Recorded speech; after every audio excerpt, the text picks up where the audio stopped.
I don't know what I just watched. I don't know what I just watched. Actually, I do know what I just watched. I just watched the Seahawks play what might be the worst game that I've ever seen them play. That was a disaster. A complete disaster. You're at home facing a team that last year won 5 games, a team that has a much worse roster than you, at least on paper it does, a team that has been picked by pretty much everyone to be a losing team this year. I actually did think the Rams were going to be okay, but not this good. At home, week 1, and not only did we lose, we lost bad, 30-13. We lost by 17 points. That second half, that was as bad as I've ever seen the Seahawks play in the second half. We got outscored 23-0, 260 yards for the Rams, 3 total yards on offense for us. They ran 35 plays, we ran 13. I mean, it was a disaster. You had Geno Smith crying on the sidelines. You had DK Metcalf shoving over players on the Rams, getting called for unsportsmanlike conduct. 1 million flags, by the way. We committed 1 million flags. We had Tyler Lockett suffering from injuries. We had Charles Cross, Abe Lucas, both out of the game with injuries. Both left the game by the end of the first half. And that was terrible. Aaron Donald and the rest of the Rams' defensive line was just all over us. Our secondary couldn't do a thing. Quandre Diggs was basically not part of that game. Like, we couldn't stop them at all, and they stopped us every single time. Geno Smith played like a backup quarterback. He did. He looked like he was a backup quarterback, and maybe that's because he is. Maybe that's because that's all Geno Smith has ever been, is a backup quarterback. And remember, Geno Smith was not good the second half of last season. We can pretend that he was, but he wasn't. He's barely a top 20 quarterback in the NFL. I'm not sure if I would even go that far after today. And Matthew Stafford looked like an MVP against us. So yeah, that was not good. It was not pretty to watch. It was just a sad game for the Seahawks. And at this point, I don't know what you do. Where do you go from here? Where do you go? You play the Lions on the road next week. The Lions just got the biggest win their team has ever had.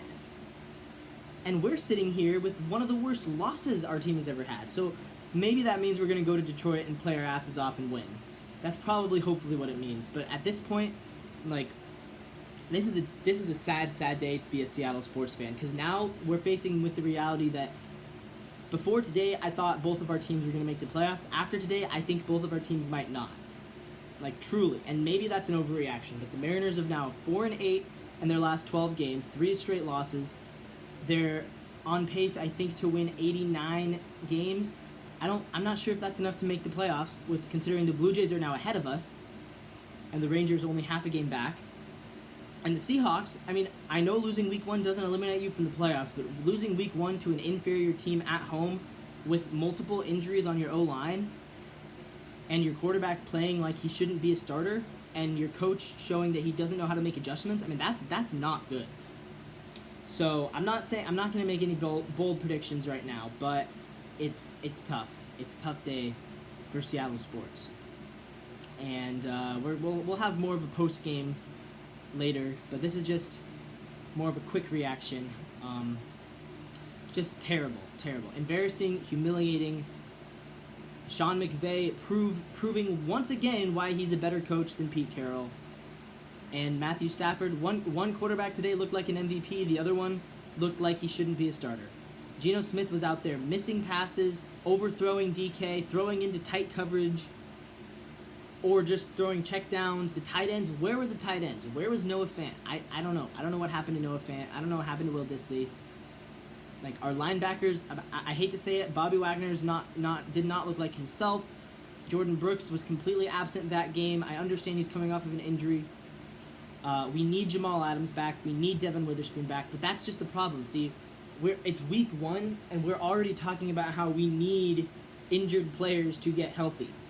Like Charles Cross, Abraham Lucas, Devin Witherspoon, Jamal Adams, and Tyler Lockett, he did come back into the game, but I mean, he's certainly not a sure bet. So already week 1, we're already dealing with bad injuries. Play calling was terrible. It was just not good. I mean, Kenneth Walker was having a great first half. 56 yards in the first half. He was looking incredible. What do? We decided to completely abandon the rush in the second half. Why would we do that? Who knows? It truly baffles me how our play calling was so good in the first quarter and so bad the rest of the game. And that was just leading 13-7 at half, and then we got completely shut out in the second half. That was terrible. Fans were booing us. Fans were leaving the game in the fourth quarter. And a very, very, I mean, if we lose next week, the season's not over, but it's sure close. Because most teams, I mean, you don't go 0-2 and make the playoffs. You just don't. So